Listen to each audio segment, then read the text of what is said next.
Hi, welcome to the Reefer-Endom. Yeah. You know, I picked the wrong day to not smoke today, though. I really want to be tripping balls right now, because I feel like we're in a weird time where, you know, every day you wake up and you're like, this doesn't make sense. I just need a hit of something or two just to take off the edge. You know, it's kind of wild that people take drugs to take the edge off. That's kind of wild. What's your name? I'm Bridget. Bridget, nice to meet you. My name's Whitney. Alan, I'll be your host for today. Also, JJ, light me so I don't wind up taking over the show. We don't want that today. I take drugs to keep the edge on. Yeah, you keep the edge on. What? Okay, so I was going to ask you, what's your drug of choice? Alright, so mainly edibles. Okay. I love good cannabis edible, but Yep. I have also done shrooms a couple times. Shrooms, okay. And I really like the experience both times I've done it. Hell yeah. Nice. I've never done shrooms before. I'm excited to know what I'm like on shrooms though. Like, you think here's the thing. I feel Compared like to acid, it's not. yeah. Golden teacher. Oh, I'm going to talk to both of you. No, listen. Right now, my two drugs of choice is just weed and caffeine. Yeah, I'm a coffee drinker. I'm not gonna lie. Like, I'd be drinking coffee right now. Yeah. Oh, that looks like a nice coffee alcohol type of drink. It's not. It's straight up. This is a sober bar. That's a sober. Damn. Man, sober with so much drugs though. All good. But I am very particular where I get my coffee from. Oh, that's actually kind of funny because, ironically enough, I don't like going to local coffee shops. I'm sorry. I'm sorry. I don't, because everybody who walks in is just too friendly. Too friendly for my liking. Because typically when I get coffee, it's 6 o'clock in the morning, and I'm trying to radically accept that I'm living. Meanwhile, the last person I want to come across is a barista who's probably named Janet or something, full of hope and dreams, and she greets me like, "Hi! Welcome to Sunrise Cafe! And guess what? If you tip us today, your tip can help save a child's life! What can I get for you?" Like, first off, Janet, I don't value my own life. What makes you think I'm going to value Timothy with leukemia? I know. It's a hit or a miss with that joke. I don't know. I've met some pretty messed up crowd members. They start laughing and they start picking on a kid named Timothy. No, I'm kidding. My brother's Oh, good. Okay, so I was talking about him then. Good. Talking about me. Is your name Timothy as well? Oh, so I was talking about you The then. weakest name in the universe. Is it? Timmy. I think Eugene's a weak name. Eugene's a pretty weak name in my opinion. Timmy, I feel like Timmy, you can evolve to Tim Bone. You can make Timothy sound cool. Eugene, there's no way. Gene? Ew. Anyways, I hope we don't have a Eugene in the house. If we do, we're gonna bully him. Anyways. I don't know. I do have to admit, like, I dabble in weed once in a while, but when I do, I do it when I'm, like, extremely stressed out. It's like my self-medication. So, and I typically do it when I'm just about to go on a date, which is probably not the best route, but hear me out. Like, I get nervous on dates because, like, I've been single for 6 years. I've been in a strong, loyal relationship with myself. For that long. I made a promise. That's because I want to value that relationship and be in a loyal relationship with myself. However, I do find myself cheating on myself with men, so not doing too great. So once in a while, I'll go on a date. And there's this one time I went on a date, and I got really high. And when I met my date, he's like, "Hi, how are you?" And my response was, very, very high. How high are you? Yeah. Honestly, yeah, let's keep things going. Yeah, I'm gonna be your host for tonight. So for the comedians, I'll let you at 9 wrap up. And just we're gonna have a great time at this coffee cover of drug dealing place. I'm still trying to figure out what your covers are. But anyways, we're going to bring up our next comedian who is very funny. Give it up for Gabby Merchant!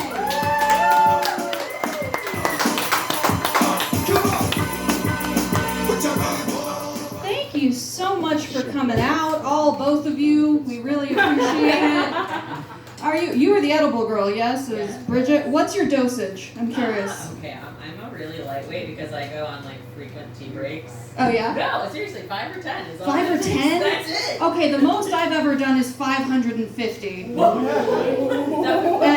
Pluto. I was on another planet, but I'm like, it's somewhere else. I'll take it. So it's not the end of the world to do 550, I figured out. But I do love being high, because for the first 20 minutes, I will defend anyone. I'll be like, oh, he's not a drug dealer, he's a chemical artisan. He's not a heroin maker, he's a smacksmith. And then I sober up and he's just back to being my stepdad. It's unfortunate. I do think the best time to smoke weed is at night, because the worst part of smoking weed is getting pulled over when you're driving high, because your mouth is too dry to suck the cop's dick. How am I going to get out of this one? I don't know. I don't know if you know this about Connecticut's finest, but a dry blowjob is a $455 ticket. You go from reefer madness to reefer sadness to reefer despair very quickly. That's a DUI in Oklahoma now. If you're driving high, you get a pretty big fine for that. And it is here too? Oh, they just added it? That's crazy. Man, yeah, I come from Oklahoma, and that's a pretty conservative place with weed. They're conservative with everything, though. And I was arguing with a conservative before I moved here, and we were talking about abortion, and he was like, well, you're probably just one of those sluts that use it as birth control. I bet you've had tons of abortions. I was like, joke's on you. I carry all my babies to term so Jake Paul can use their stem cells to train. My kids are not pussies. They're in the goddamn arena. You know, California said they're going to be an abortion sanctuary, you know, a place people can go safely get abortions now that Roe v. Wade is overturned. I think that's wonderful. But they might run into some copyright issues, because abortion sanctuary is already the name of my windowless van. Gotta give back how you can. It's really important these days. All right, let's talk about some kids who weren't aborted. You guys watch Stranger Things? I love Stranger Things. I was talking to my friend about that show, and he was like, do you think you could survive Stranger Things? Think you could fight that creature off? And I had to think about it, because historically, when I see a monster, my first instinct is to go, yeah, I can change him. I'll be the person he buys a bed frame for. That'll be our Cinderella story.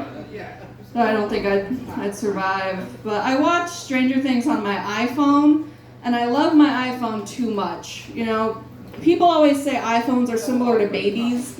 You know, because you love them and they're expensive and you panic when you can't find them. But I think iPhones and babies, very different. You know, because when I realize I left my iPhone in a hot car, I go back for it. That's just me. I'm kidding, I'm lazy, I don't go back for either. I am, it's a little hot up here for me, but it's hot for me everywhere. I gained weight this year. Well, some say I gained weight. I say I became less abductable. It is difficult to get me in a van. You will need help.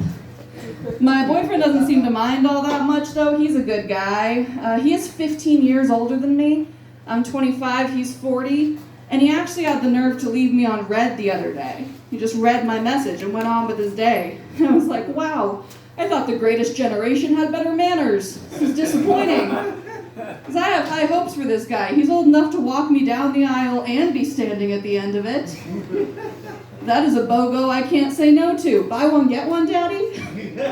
Yes, please. It's a pretty amazing guy. He was actually really easy to pick up. I saw him outside on a chilly evening wearing no scarf, I said, "Oh, you look so cold. Let's get you inside of me.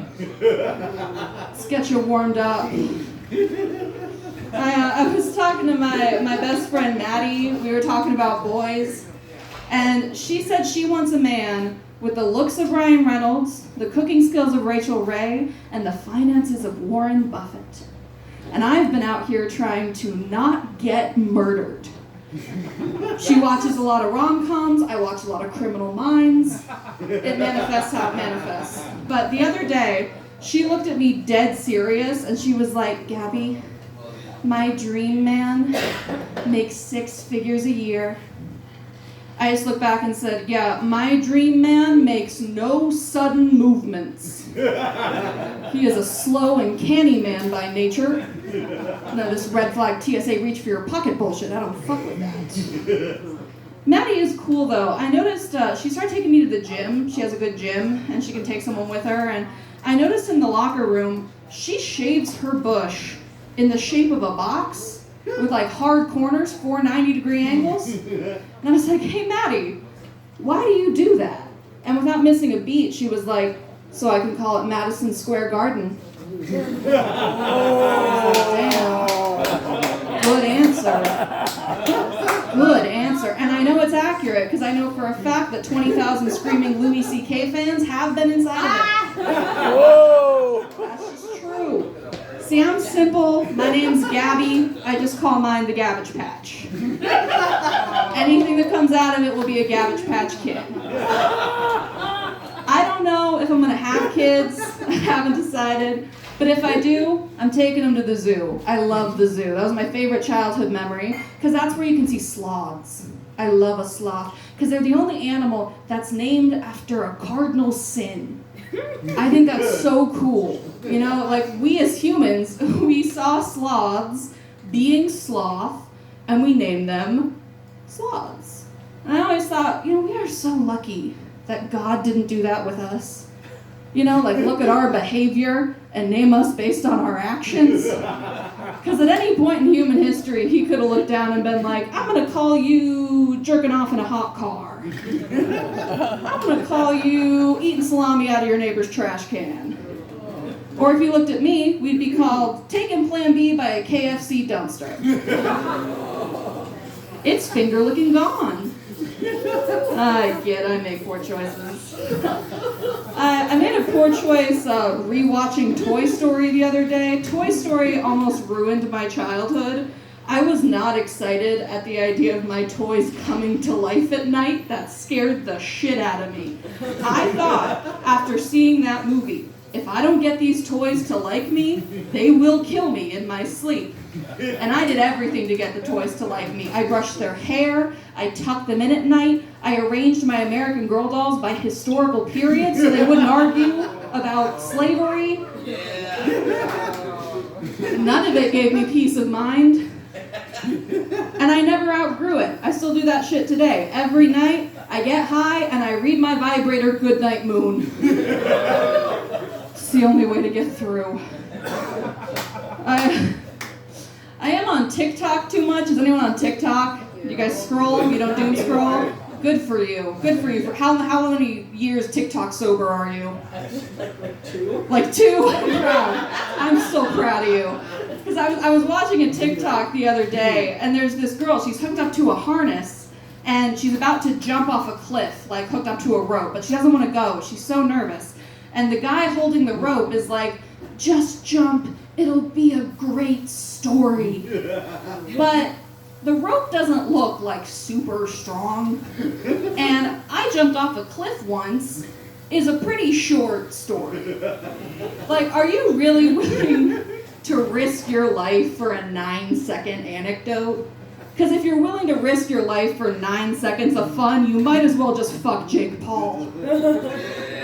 It's a better use of your time. I do make poor choices. I made a poor choice not going to the Eras tour. I love Taylor Swift, and people always tell me the same thing about her. It's the same stupid criticism. They're always like, all Taylor Swift does is write songs about her exes. I'm like, you know what? That's fine. Dating in the modern era is difficult. With all the apps, if you're not careful, you can circle back around and hit a repeat. I like to think the songs are how my girl keeps track. I do the same thing. I have a song to keep track of all the guys I fucked. It goes like this. Sean, Matt, end of song. Is it my time? All right, that's my time. Give it up for your wonderful host, Whitney Allen. Thank you so much. I've been Gabby Merchant.